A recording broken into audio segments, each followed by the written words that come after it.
Together, growing in faith, changing communities. Makadunyiswe uJesu Kristo ngegama likayise benendodana nomoya ocwebileyo. Umusa wenkosi yethu uJesu Kristo, uthando likaNkulunkulu uyise, ubudlelwano ngomoya ocwebileyo makube kini nonke. Namhlanje thandwa zami ngifisa ukuba sifunde encwadini kaGenesis isahluko se-17 ivesi lesithathu kuze kube ivesi lesishiyagalolunye. Ngaleyo mihla uAbraham ekhuluma nenkosi wanziwisa phansi ekhuleka. uNkulunkulu wayesethi kuye, bheka ngenza isivumelwano nawe. Ngikuthembisa ukuthi uyakuba uyise wezizwe eziningi. Igama lakho alisiya kuthiwa uAbram, okusho ukuthi uyise uphakeme. Kepha igama lakho sekuzoba uAbraham, ukuthi uyise wabaningi. Ngokuba ngiyakwenza uyise wezizwe eziningi, ngiyakwandisa kakhulu inzalo yakho, wena ube uyise wezizwe eziningi, namakhosi amaningi ayakuvela kuwena. Ngimisa isivumelwano sami phakathi kwami nawe kanye nenzalo yakho ngezizukulwane zayo zonke. Kuyakuba isivumelwano esimiyo, ngibe uNkulunkulu wakho nowenzalo yakho. Ngiyakupha wena nenzalo yakho lona lelizwe ohlezi kulo ungumfokazi. Izwe lonke laseKhenana libe lenu njalo njalo. Mina ke ngibe uNkulunkulu wenu. Waqhuba uNkulunkulu wathi kuAbram, kepha wena umelwe ukusigcinisisa isivumelwano sami, wena nenzalo yakho kanye nezizukulwane zakho ezilandelayo. Ngithinta le ndaba uNkulunkulu wenza isivumelwano noAbraham. Uthi bheka ngenza isivumelwano nawe. Ngithembisa ukuthi uyakuba uyise wezizwe eziningi. Ngibuka mhlawumbe izinto ezimbalwa la. uNkulunkulu wenza isivumelwano noAbraham, kodwa futhi uNkulunkulu wenza isivumelwano nenzalo kaAbraham. Ijulile lento, khona into uNkulunkulu ayenza kumina njengoThembelani, ayenza kuwena. Kodwa lento ayenza kuwena, ayenza kumina, uyenza nasenzalweni yami. Khona isibusiso uNkulunkulu abekunika sona, ophuma enzalweni yami azalwe naso, ukuthi mina ngingumuntu owazalwa phekwa lesi sibusiso. Angenza umzekeliso nje ngesintu.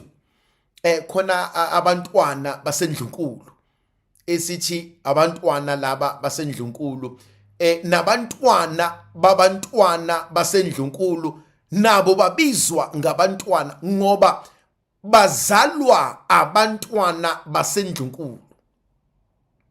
Isibusiso sabo sokuba abantwana basithole ngoba bezalwa begudle esibelethweni somntwana, bephuma embewini yomntwana. Yingakho nabo bengabantwana basendlunkulu. Yingakho makuthiwa bayayichaza, mina ngingumntwana usibanibani kamntwana usibanibani kamntwana usibanibani wenkosi usibanibani. And so lineage yabo iyona ebalinka nabantwana. Khona isibusiso uNkulunkulu anginika sona mina njengomzukulu, ayesinikeze ukhulu wasehlisela kuma noba kubaba sasesifika kumina. Kuyijulile lento. uNkulunkulu meyibusisa uAbraham. Ingakho mina kubalekile ukuhamba kahle phambi kwaNkulunkulu. Kubalekile ukuhamba kahle phambi kwezulu, ngoba ngizothola isibusiso esophilisa mina nezizukulwane ezingilandelayo.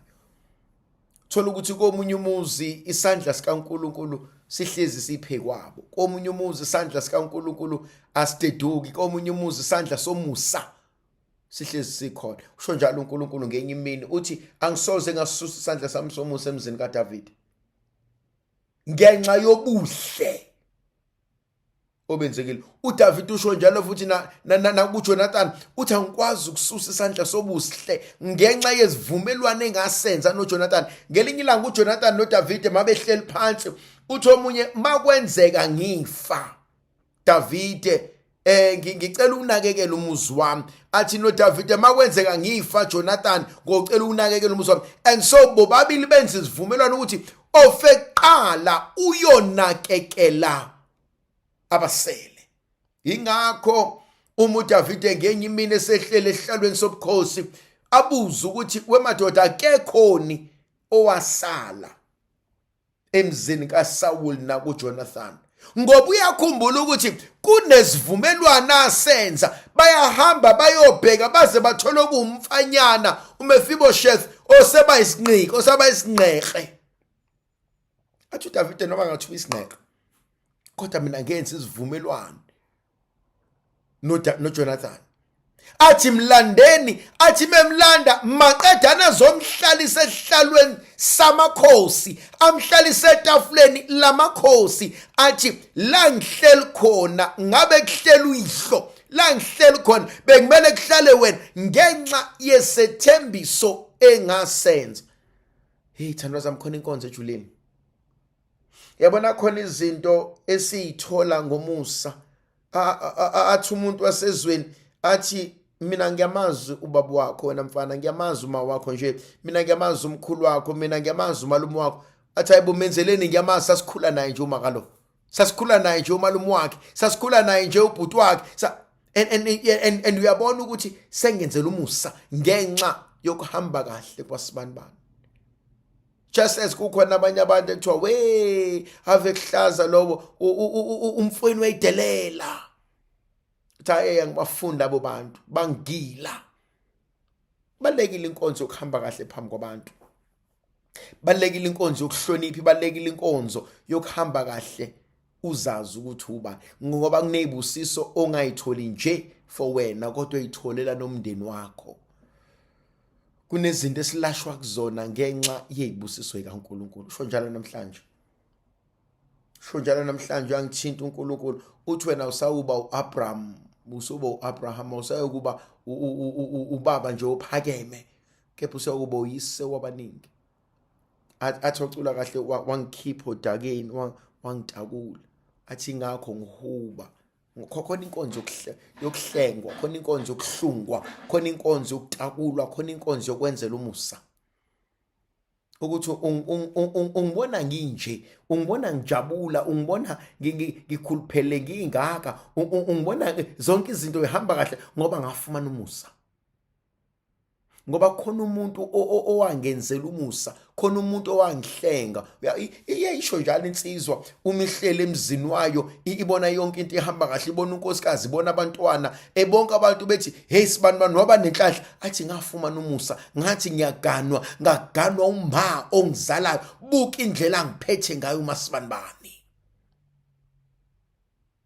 Ubona ukuthi izinto esinazo ingoba safumana umusa, esenzelwa zona safumana umusa, esiphiwa zona safumana umusa. Kona konke ngafumana umusa.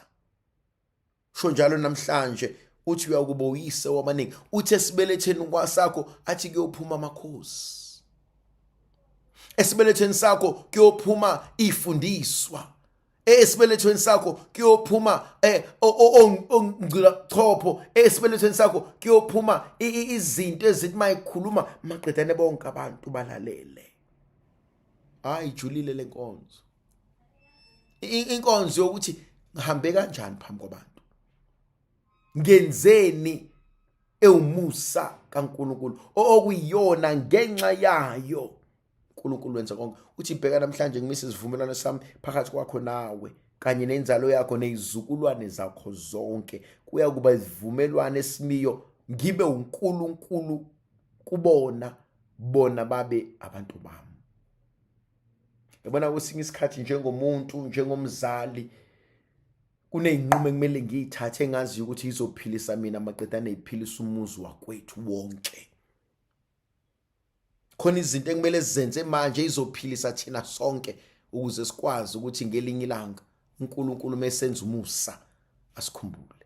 Indlovukazi yezulu ayibe nathi sibusise, mayizivikele isikhanyisele, sinikeze amandla nomusa nothando oluvela kuNkulunkulu Somandla, yena onguyise benendodana nomoya ocwebileyo. Amen.